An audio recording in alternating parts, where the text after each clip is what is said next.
Jumuiya ya Afrika Mashariki hoye. Nitakuwa mfupi sana kwa maneno. Dada yangu Martha, asante kwa mwaliko wako. Ndugu yangu Rigiji, leaders, it's so nice to see you, Jimmy, and good on numbers. Thank you, Mukisha. This is a citizen of the world who lives in Kenya. And my brother, Professor Kibwana, you've taught many. Thank you, Senator, for representing our brother who is away. And thank you, because you will not die in the name of Jesus Christ of Nazareth. You will not die. Therefore, you will continue to speak with the authority we have heard you speak today. Kwa niaba wenzangu wanawaipa, dada yangu Martha, mimi nataka nikuhakikishie siku wa Tamarin jana. Alisema Tamarin is supposed to issue a statement in Tamarin Hotel Mombasa. Therefore, ignore the disinformation, the panic. And today, those on the other side have reason to know that this is the beginning of a new day. Tafadhalini. Because it has I'll shift to the other one. Okay, if it happens again, Kelly, please. We are going to unite under an idea and an agenda, as our brother Jimmy has indicated. It cannot just be unity for the sake of removing an individual because of misrule. I want to assure the Lord Mayor that listening to you, and that this country is now the country of renditions, forced abductions. These people will make sure nobody abducts you from Nairobi today. It will not happen. And we thank you. Thank you. Therefore, thank you. Asanteni. It is not going to be business as usual from today. The country is united against one person who pretends he's busy organizing and uniting Kenyans. We remind him that Kenya is united against one William Samoei Arap Ruto. And it is evident today, absolutely evident. By the way, Mother, I heard it said that if you want to make a statement, then wear purple. The statement is made not just by the new National People's Liberation Party, but Kenyans. And we are going to do the necessary important things after today. It cannot be we meet here, celebrate the rebranding of NAC Kenya. And we all started from NAC, as Professor Kibwana reminded you, when we said Kibaki Tosha in 2002. Our sister Jane Kiara, I hope you're still in the house, is going to be bigger than 2002. It will be. Because Kenyans have every reason to rise up and say no to misrule, to injustice of the type we have never seen before. Mukisha, do you know that blood gold from Darfur is cleaned in Kenya and exported to the Arab world as originating from Kenya? So our friends in Uganda, you're not alone. And we will not allow it. As of yesterday, a lot of security at the international airport, which you have managed to reclaim from Kasongo, and they are making sure that heavy security to export Sudanese gold under the rules of origin, name it Kenyan gold when we are not producing gold. And this is inviting grave danger to us. The other generals in Sudan have vowed action. We will not allow it. We are going to be an action-oriented unity movement. And our sister mother, thank you. Thank you for starting. When I saw you go to Rigiji, I was wondering now, sasa wanaongea juu ya mlima na wanafanya nini? Kumbe it's deeper. And you've even come up with a complete theme of unity. Unite and liberate. We are going to escalate, by God's grace, escalate that theme. Na tutalala. I therefore want to say that from today, the country has seen unity. It cannot be the same. Our members of parliament, you stood here and held hands in solidarity. We urge you now to go to every village, go to every marketplace, and tell Kenyans the new dawn is already here. Our young brother Morara, done. You know, William Ruto gave me some names, and one of which was Mutu ya Katikati. I think I want to baptize him properly today. Alisema kule akiwa Western Kenya mambo ni matatu. Tutampa majina matatu, mawili amekubali. Jina la kwanza alikubali Zakayo. Jensi walikata mti, Zakayo akashuka. Akakubali hilo jina alipokuwa Kisii. Akakubali jina la pili Kasongo. Even sang, danced to the tune ya hiyo Kasongo. Jina la tatu sasa akubali kwamba yeye sasa ni Kaongo. Mambo matatu. Uongo mtupu. But we don't want to dwell on that at all. I want to make a very serious proposal. In order to honor the young Kenyans who died, a lot of them on the 25th of June, which I call J25. June 25, if it meets with the approval of the young Kenyans, the Gen Zs, we will, Mother and our colleagues here, declare, because that is a true liberation day for purposes of fighting injustice and saying no to abductions and saying no to stealing of our resources and saying no to impoverishing our people. We will declare June 25th a public holiday. That is a proposal. And I can't wait to see, because you cannot wish that away. Our young people are still angry, but they have become the inspiration to the world. University students in Bangladesh took it up and threw out Sheikh Hasina. She had to flee to India. I had occasion to address a master's class in Uppsala University in Sweden, and they wanted to know, what is this miracle that has happened in Kenya about young Kenyans saying, we want our country back. Therefore, that inspiration continues even in Uganda, even everywhere in Tanzania. And the leadership of East Africa should not take offense. If anything, they should take the cue. Some of us believe intensely in the need to integrate East African region. I was there with the Jakaya Mrisho Kikwete and others, working with Rugunda, working to reinvent East African community, which we did. And therefore, when we sing our East African national anthem, amazing, sweet song, we have to live that spirit. But before we do so, each of our member countries must liberate themselves. We want to give you assurance that as People's Liberation Party. Do you know the Kiswahili version, Mother, is ukombozi. Ukombozi umefika. It is not going to be easy. For a start, Gen Z, please vet every applicant who wants to be a commissioner for IEBC, the newly to be reconstituted IEBC.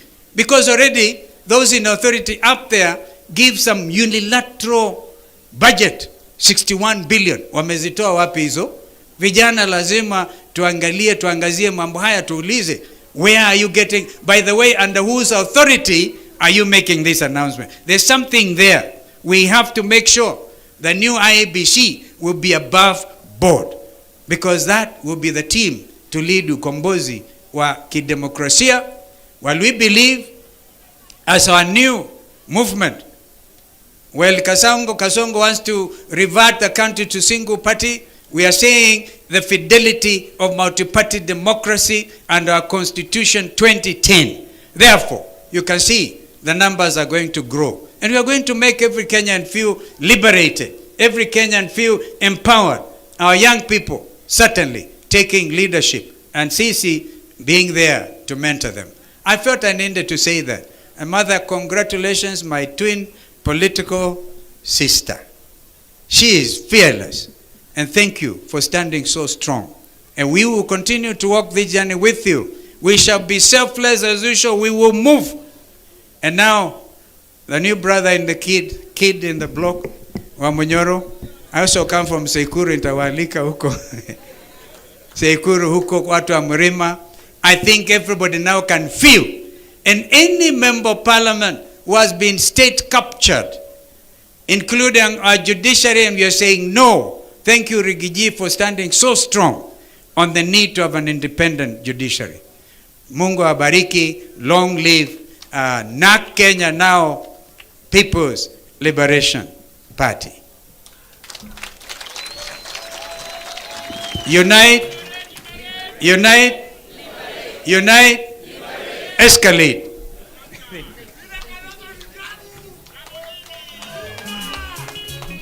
Asante sana, my twin brother. And now, before I make my speech, let me invite another brother of mine. And before I invite him, those who are asking, how are you standing with Rigiji? Kwani Rigiji alikuwa amenifanyia nini? Kwani ni shamba tulikuwa tunang'ang'ania? Maneno machache hapa na pale. And today, he's a man committed to help Kenya fight against oppression. He's here as one of us. This is not a time for division. This is not a time to point at your brother, your sister. Anybody who is on the side of liberation is an ally. I therefore invite my brother and ally, Rigi G, His Excellency, the second Deputy President of the Republic.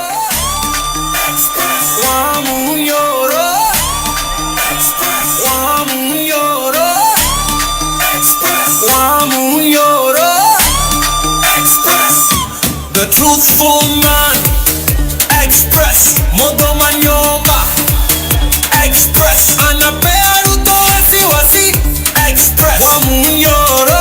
Thank you, Asante, thank you. Thank you, Asante.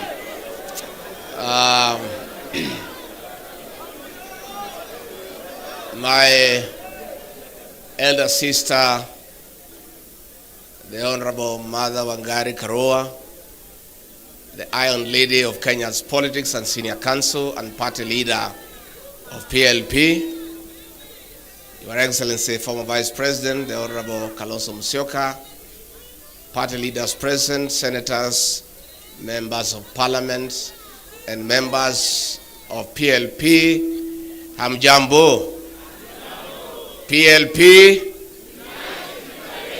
PLP, PLP Hoi. Asanteni sana. Mine will be very brief.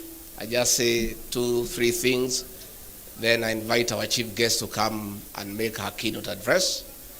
Mine is to express my joy to my sister and the party for having invited me for this very colorful occasion. And my sister mother and the party, I want to say pongezi. PLP is an idea whose time has come. And the slogan of unite and liberate is what just this country needs. We need to liberate this country, and that cannot be achieved unless we unite as a people. So I want to join PLP and its leadership, and indeed the people of Kenya, to say that we have a task ahead of us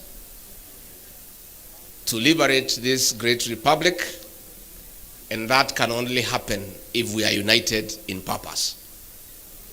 And I want to thank the leaders here for their commitment that all of us will be selfless and will do whatever it takes and sacrifice for this country, because we owe it to the people of Kenya. Mimi ni mtu ya kusikiza ground, na nimesikiza across the country. And Kenyans are telling us, our leaders, please come up with a formula to send Kasogo home one way. So we as leaders cannot fail the people of Kenya. And I think I agree with what has been said here. Let us continue strengthening our parties, mobilizing our support, and the right time we'll sit down and come up with a formula to craft a lineup of leadership that will liberate this country and restore the dignity of the Kenyan people. We have a responsibility to unite and liberate the payslip, dignify the payslip. The middle class, who are the payslip holders, are in anguish. They have been impoverished. Their purchasing power has been eroded, and that is why there is no money in circulation in the country. In a record 2 years, William Ruto has destroyed the Kenyan health system. In a record 2 years, he has destroyed the education system. In a record 2 years, the cost of living is unbearable.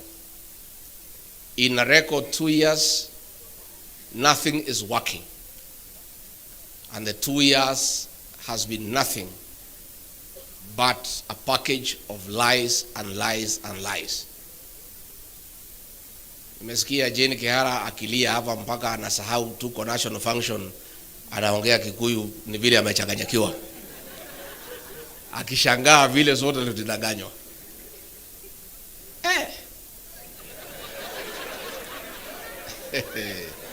Hii jamaa tangu nizaliwe mimi Rigiji mtoto ya Maumau sijaona mtu muongo kama hivi ile Ruto. Huyu mtu anakudanganya na amekuangalia. So many people have tried to blame me kutoka nyumbani. Wewe ulituletea huyu mtu ukasema ni mzuri, unamjua, atatuweka pesa mfukoni. Instead ile kidogo ilikuwa kwa mfuko, amefanya nini? Sasa watu wananiingilia, wananipigia kelele, lakini mimi najitetea. Mimi nasema sasa, mimi ni mtu ya kawaida tu. I'm just an ordinary Kenyan.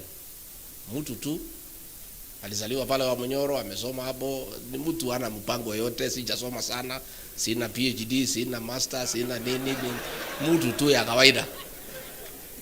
Lakini kama huyu mtu anaweza danganya mabishop ambaye wamemwagiliwa mafuta na mareverend na mapasta, Rigathi Gachagua ni nani? You know, the politics of deceit and conmanship is what we are struggling with. This man came with a Bible. He could sing every song in my mother tongue. Sijui alikuwa anajifundisha saa ngapi. Sasa akifika pale, iko wimbo pale inaitwa Magegania. Sasa naiba pale, sisi yote tunang'edhia, tunamwangalia. Tunasema Mungu ametutumia mala. This man can sing our songs. And he is not one of us. We were very impressed.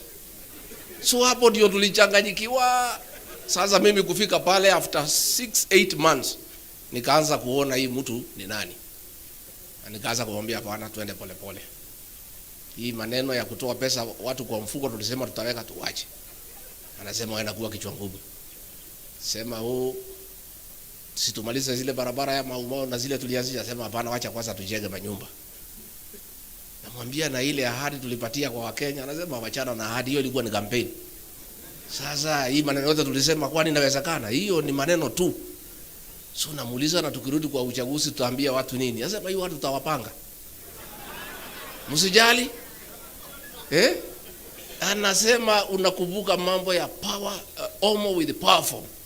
Ikirudiwa mara mingi watu wanaamini. So hii barabara unasikia nikitaja, hata kama hatujengi watu watafanya nini? Anasema ndio unaona hata ile sabuni imekuja inaitwa Aerial. Inaitwa ile Aerial ya homo. Because watu waliingia maneno ya homo with. So anasema hii barabara hata kama hatujengi tushinde tukifanya nini? So we are faced with a problem as a country. Na Professor Kibwana nimesikia ukisema ati hii mtu atatusumbua. Hakuna, si tuko na dawa yake, tunamjua. Don't worry.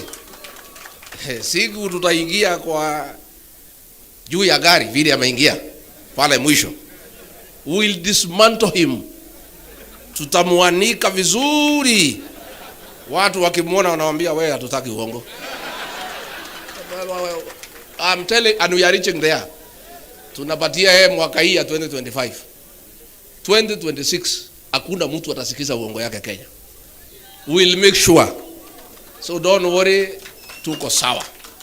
Ile tu ningetaka just to tell the people of Kenya. Hakuna development itaendelea. Ile uliona era in budget juzi ya 76 billion. Hiyo ilikuwa ni pesa ya kuhonga wa Kenya. Pale Karen kwa ile mtu ya Mr. Yesa iko container ya 40 feet imejazwa pesa hapo. Iko ingine hapa State House dollars. Sasa kazi yao ni kuhonga viongozi. Lakini tuambia wa Kenya hatuwezi kumwambia msichukue pesa. Mko na haja na pesa. Pesa mchukue. Na pale Karen imewekwa figure. Ndio usikize uongo ni shilingi 5,000. Ya kusikiza nini? Sasa watu wamerefuka pale. Si wamejua ni uongo, wakifika pale wakiongeleshwa tu hawazo wanasema maliza haraka utupatie pesa tufanye nini? Sasa tunataka kuambia wa Kenya, you cannot listen to lies for 5 hours. At 1,000 per hour to listen to lies. Tunataka tusikizane rates ya kusikiza uongo. Si tusikizane rates ya kusikiza uongo.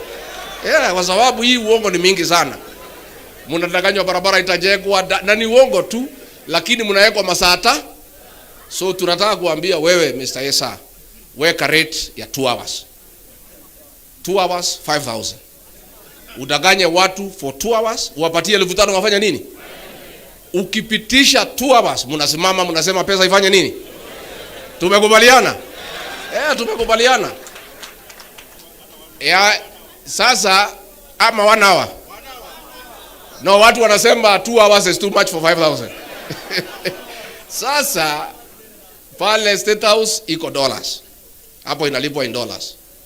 Na nafikiri ni hii ya gold hii ya Sudan.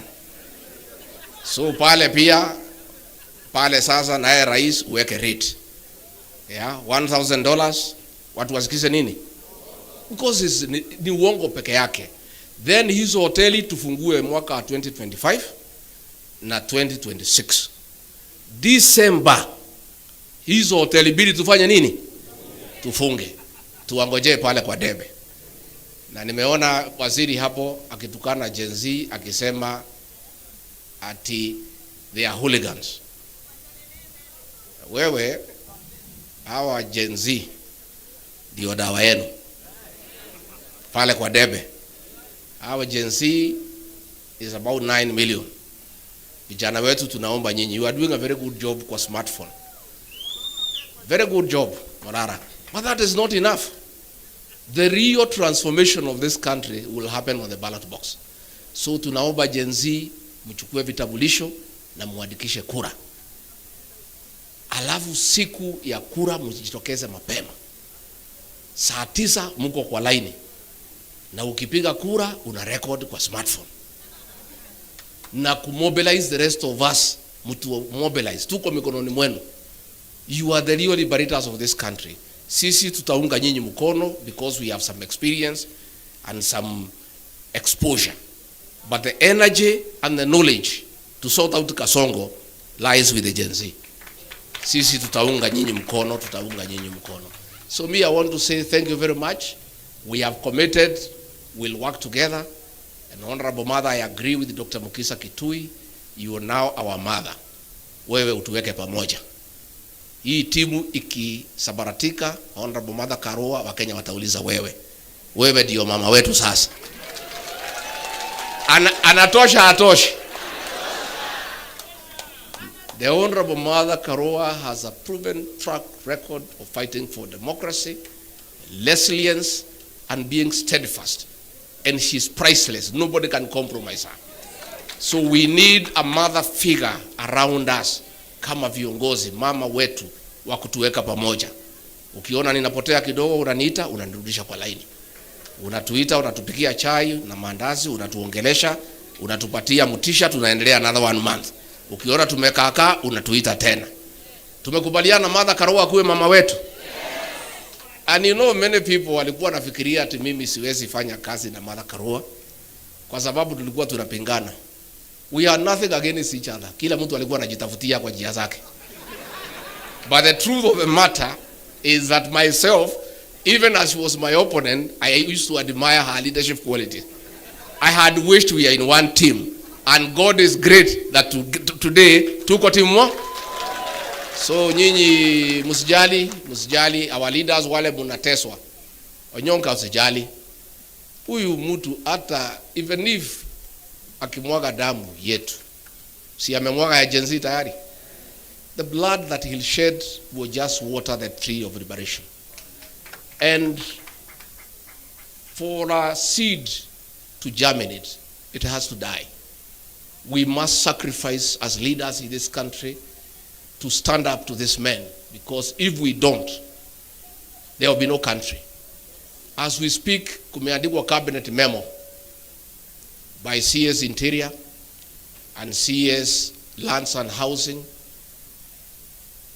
of getting all prison land.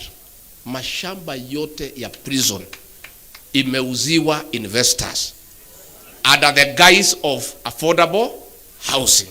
If you check the prison land here in Nairobi West, it is worth 1 trillion shillings. Mtu apewe ati ajenge manyumba. Hiyo manyumba inajengwa na pesa watu wamekatwa kwa payslip. Alafu mnauziwa. So ile shamba si ati anapewa free. President Ruto na watu yake wameuza mashamba yote ya prison in the whole country. And a cabinet memo imetayarishwa, itaenda pale kwa cabinet. Bwana Onyonka na wale MPs, you must stand up. And we cannot agree. How do we give public land to investors without consideration? So it's a scheme ya kuuza mashamba yote ya prisons. And the prisons will be relocated elsewhere at another great cost. So these are things we'll continue calling out. Na mimi unajua hii dosia yote niko naye. Taendelea kutoa polepole so that I don't choke you. Mambo ni mingi. Niendelee polepole ama nitoe yote? Nitoe polepole ama yote? Polepole.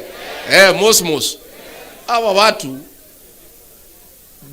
the election of President William Ruto as president is the greatest fraud against the people of Kenya since independence. This man deceived all of us, I included. Sometimes I sit at night, I feel very foolish because I didn't see him through. You know, alikuwa anakuja kwangu nyumbani, tunakaa mpaka saa 7, anatudanganya, tuna escort yeye na Pastor Docas. Pastor Docas I think alikuwa na Thamiri. Ananiuliza, do you know this man well? Namwambia hii mtu mimi namjua. Are you sure? Namwambia ndio. It's a fraud. And we'll tell it to the people of Kenya. Msijali. Wa Kenya watajua huyu jamaa ni nani. Na tutapiga kura sawa sawa. Bora hii timu ikae pamoja. And he'll call everybody. Hata hii mzee yetu Tinga atamgonga. Hiyo mzee atamchanganya, wewe utaona. Na aliniambia hii mzee wachia mimi. Siku alikuwa anataka kwenda EU, nikamuuliza agenda yako na hii mzee ni gani? Akasema acha hii mzee nitapanga yeye. Hii mzee nitapanga yeye kidogo kidogo, peleke EU nini nichukue ODM, and I can see it is happening. So wewe Bwana Tinga, you are listening to people who have experience with that man. Sababu wewe ni mzee wetu na uliumia, we want to give you a small tip. Huyo mtu achana naye. Mkimalizana utakuja hapo unalia vile sisi tunalia. We know him. Now, that is exactly what will happen. So mimi nashukuru sana, and our leaders msiogope. Wale akina Koimburi mnashikwa, hizi jela zinatengenezwa wanaume na wanawake. Mimi kila siku ati wanapanga kunishika. Mimi nasema hata nikishikwa, cells za siku hizi ni ya mawe na iko na choo ya ndani. Pahali nilizaliwa ni pahali ya matope. Cell is an improvement to where I was born. So there is no problem. There is no problem. There is no problem. Juzi nimekuwa pale Meru, nimesema muachane na huyu, if you don't this will happen. Wakasema wakuje wanishike, nikasema niko nyumbani. Mimi nangoja nyinyi. You are welcome. Chai iko, tukunywe chai, mniweke pingu tuende pale mnataka tufanye nini? There is no problem. We must sacrifice. And if we are intimidated, if we develop fear, where will Kenyans go? Lazima tusaidie wa Kenya na kusimama imara. Na tukisimama imara tutafaulu.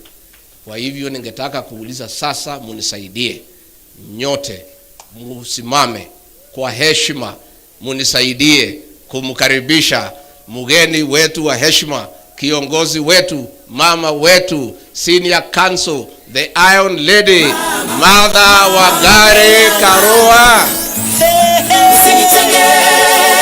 Unichenge mama, nisikie mama, mama Kenya mama. Umetoka mbali wewe, usichoke mama.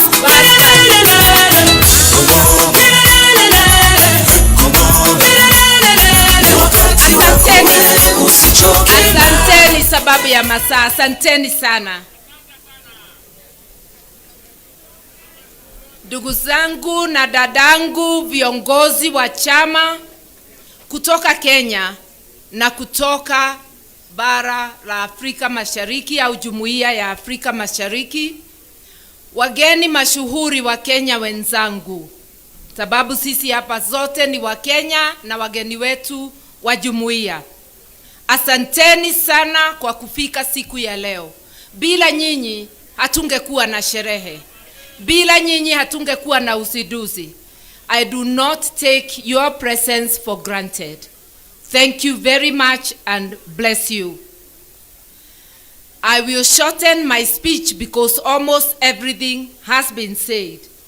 But today I want to repeat, it's a historic day for the People's Liberation Party and for the country as a whole. When leaders gather as we have gathered here together with a common purpose of uniting and liberating the country, it reminds us of the coalitions of yesteryears, especially 2002, when for the first time we had a change of government. We are now looking at a coalition that is going to unite and liberate this country. I'll begin by accepting the challenge given by my younger brother, Rigji, that I should unite, or rather be the convener of this group. And I'm going to say, subject to their consent. Yes, I am willing to do that.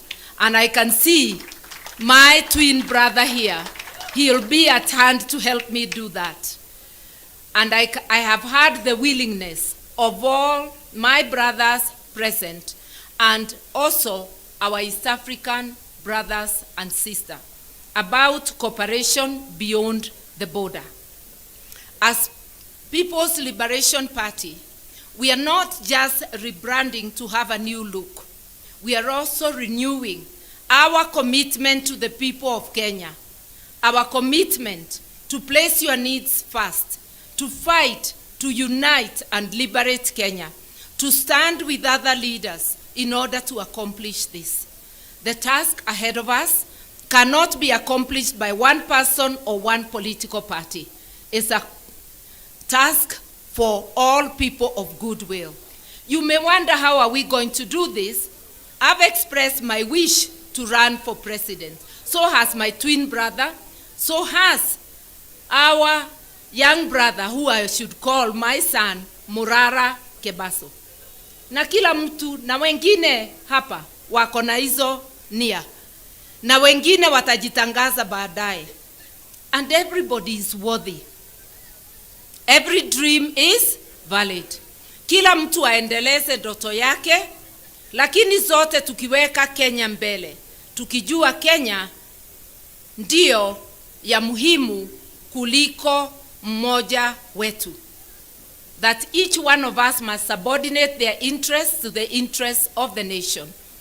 And whoever gets selected as a candidate through a transparent method that we shall devise, we shall all queue behind that person. I may have said I don't want to be deputy. That doesn't mean I cannot support another candidate.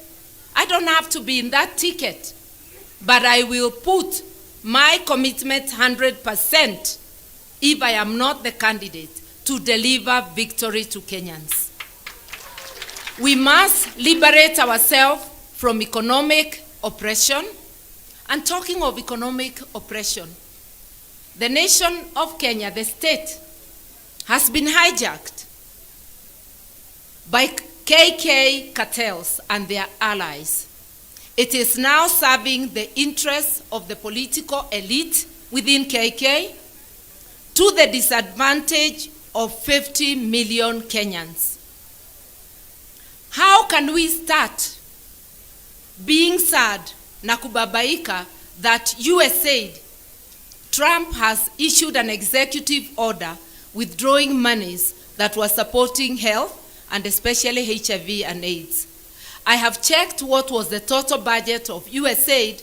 Last year, it was 471 million. That's $500 million. The travel budget of Kasongo only, not of the ministries, Kasongo peke yake, mwaka uliopita, 27 billion. A serious and reasonable regime would have immediately announced there will be no job losses because of Trump's order. We shall immediately allocate equivalent money to keep the program going. Since when did our health become an issue for Americans or for any foreign supporter? If they support us, it's a bonus, but we must be ready to allocate money to essential services in Kenya. Another example, the fact that the new funding model for university has been stopped by the court for being unconstitutional does not mean that our university students have to be destitute. It means we revert to the status quo before that proposal. Help should be working. And we are telling William Ruto today and his KK regime, disburse money to our university students, wacha kukalia pesa yetu, patia watoto wetu kwa ile mpango ya help ambayo ilikuweko awali. Usituambie ni koti imekufunga. Fikra zako na unyanyasaji wako ndio imekufunga, hakuna kitu ingine. We are also saying release money for capitation to the rest of the education sector, primary and secondary school, so that our children may get education. We are saying stop demolishing houses without offering alternative accommodation. Stop grabbing land after demolishing houses, grabbing land of people with titles and giving it to your cronies. Because some of those demolitions is not about environment, it's not about affordable housing, it is not about public use, it's about gifting his friends that land. Stop grabbing land, and especially land belonging to the poor and vulnerable. As leaders, unless if we come together, our people will continue to suffer all these ills. Most importantly, the right to life precedes any other right. You have to be alive to enjoy any other right. Stop abducting and executing our people, especially our youth. Stop abducting foreign nationals and disappearing them forever, because there is an Ethiopian who was disappeared forever, Gabriel Michael. And others we don't know. Stop abducting people who are here legitimately, either as visitors or as refugees. This game of abduction, and it appears there is an East African cooperation which has emerged between rogue regimes of Uganda, Tanzania, and Kenya, because that's where we have seen the cross-border abductions in East Africa. As citizens, we must resist.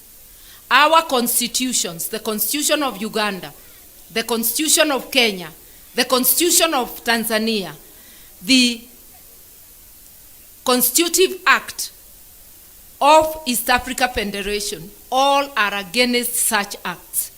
You want to pursue somebody across the border? Go to court, get a warrant. Let the court give you an order to extradite that person to their country. How can states behave in a roguish fashion? Uongozi wa kijambazi. And yes, it looks like William Ruto is in a hurry to graduate as a dictator. Our constitution does not allow dictatorship. As citizens of Kenya, we must unite and thwart his graduation into a dictator. We must say that there will be no graduation of a dictator in Kenya, because our constitution says so. Nikisema hivyo sisemi kwa nguvu zangu, ni nguvu zenu. Tuliandika katiba na tukaweka hii maneno yote. Na kama wewe William Ruto na UKK bandwagon hamukusoma katiba, musomewe au mujisomee tena.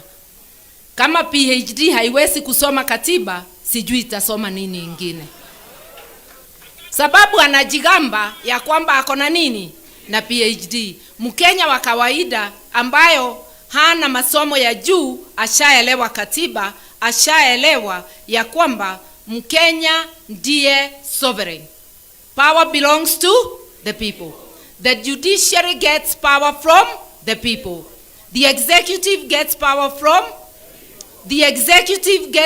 from any public officer exercising power on behalf of the Republic of Kenya is an employee of the people. I want to request to actually call upon all our civil servants, all state officials, all members of parliament to remember that it's not Kasongo who has put them in the place they are. They are there courtesy of the people of Kenya. Hii si ile wakati tulikuwa tukisema mtukufu rais. Mtukufu sasa ni mwananchi Mkenya. So let us work for Kenyans with seriousness, with commitment, with dedication. Anybody earning a salary, you are earning it courtesy of the sweat of your brothers and sisters from Kenya. If you don't work for them, you are stealing from them, because you are receiving money for work not done. Nikienda kufupisha sana, mi nataka kusema, wale wanasema bona rangi inakaa kama ya mwingine. Haikai kama ya mwingine. Hakuna mtu Kenya ako na purple, lilac ni ile lighter purple, na white. Hizo zikiunganishwa tatu, we are unique, nobody else. Look at that building with purple, lilac and white. Tell me whether anybody else has that. These are our colors. Hakuna mtu anaweza own a single color together. That combination is unique to the People's Liberation Party. Na wewe ujue hata wardrobe yako, ukikaa miaka unarebesha, pengine umenona, pengine umekonda. We needed to renew ourselves as we renew our commitment to the people of Kenya. Our biggest commitment is to ensure Kenya is under the rule of law. Kenya fights corruption with whatever other knowledge you have, whether it is in economics, whether it is in education, in environment, in governance. Without observing the rule of law, nothing will move. Imagine our Bible, our political Bible, is the Constitution. It tells you how to apply public finances. It tells you the qualities of a leader. It tells you how a leader should behave when they are in office. And office is not to be used for personal gain. It is to be used for the collective good of Kenyans. We are ready to do that. We are ready to be that party that will do that. But we cannot do it alone. We will stand with our brothers and sisters. Unity, the call for unity, is the foundation of the liberation movement. And our commitment today is to do just that. In order for Kenyans and every child to access quality health care, Ruto must go. In order to liberate our education, Ruto must go. When I say Ruto, I mean Ruto, what he stands for, and his entire regime.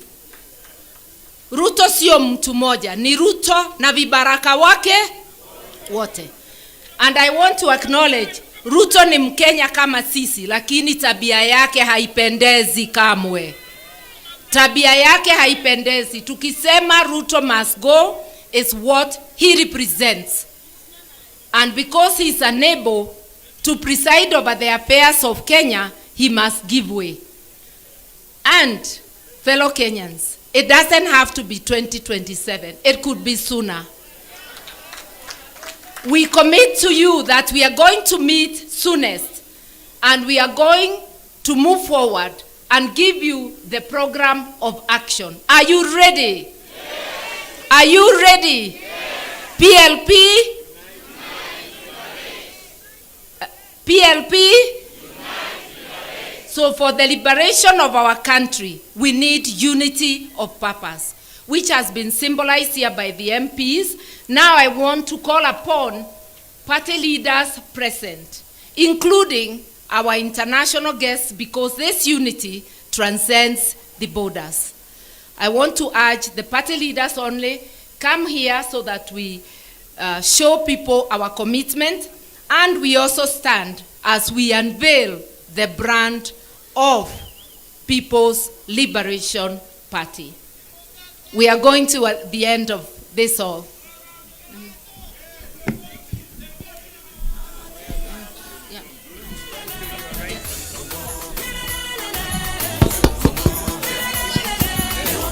Haya basi, sote tutakuwa tumesalia, tumeketi. Viongozi wetu tayari wako pale ukumbini. Basi our party leader PLP party akiwa pamoja na the principals political party leaders watakuwa wanatuongoza kwa hafla hii, ikiwa ni rasmi kuzindua chama hiki cha People Liberation Party. Party leader Her Excellency Mother Karua akiwa pamoja na the second deputy president of the Republic of Kenya Rigathi Gachagua, 10th vice president Stephen Kalonzo Musyoka, all the leaders, party leaders tayari at the count of 3. Kidogo wangependa wangalie upande huu kwa sababu ya picha. Asante sana. Sasa kwa njia ya kuhesabu 3, 2, 1. It's official. The launch and the reveal of the People Liberation Party PLP. Viongozi nitaomba tutasonga mbele kidogo kwa sababu ya pyros ama konfeti ambazo zitakuwa zinapamba pale jukwani. Basi watu wa media naomba tuwe taratibu ili sote tuweze kupata nafasi. Her Excellency the party leader will be flanked by the excellencies and colleague principals and party leaders for the photo opportunity right after the media has taken the photos of the unveiled political party. Tukijua kwamba kauli mbiu haswa ya chama cha PLP ni kwamba ni muungano na ukombozi, unite, liberate. That's the party slogan. The party symbol ikiwa ni ua la waridi. Ishara ya chama ni ua la waridi ikiwa ni rose flower, na the party color ni purple ambayo ni zambarau na rangi tofauti tofauti za purple na lilac. Basi tukisalia hapo jukwani, maafisa wetu wataweza kuwasaidia viongozi wetu kujipanga for a photo opportunity ili waweze kuchukua nafasi hiyo. Kwa sasa viongozi watasonga kwa upande wa kushoto kidogo tu. Tutasonga kwa upande wa kushoto ili tusipate zile sparks za confetti ama pyros. Tuweze kusonga tu kwa upande wa kushoto kidogo tu, ili ambao wanafanya pyros waweze kuzifanya. Tuko tayari, tuzifanye ili tuweze kumaliza hafla hiyo.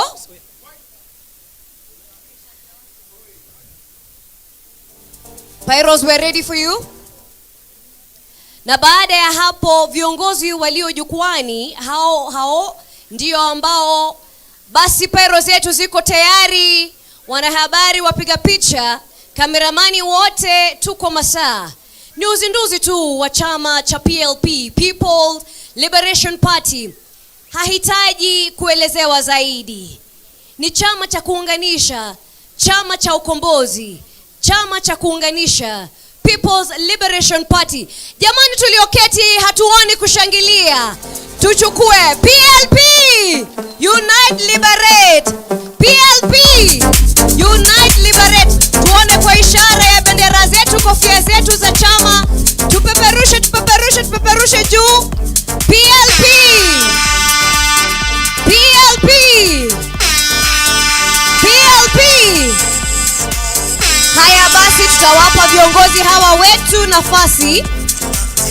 Our principals, our excellencies wanashikana mikono ikiwa ni njia mwafaka kuonyesha uungano wao, wakiongozwa na party leader wa PLP, His Excellency the Second Deputy President of the Republic of Kenya, the 10th Vice President and Wiper Party Leader Kalonzo Musyoka, Party Leader DAP Kenya Honorable Eugene Wamalwa, Presidential Candidate Muhisa Kitui, and the Safina Party Leader Honorable Jimmy Wanjigi. Iwapo tuko sawa, viongozi watasalia hapo jukwani ili tupate wimbo wa taifa. Viongozi, naomba tutasalia hapo kwa wimbo wa taifa, na baada ya hapo tutakuwa tunaondoka kwa utaratibu. Basi tukiwa hivyo studio, tucheze wimbo wa taifa tafadhali.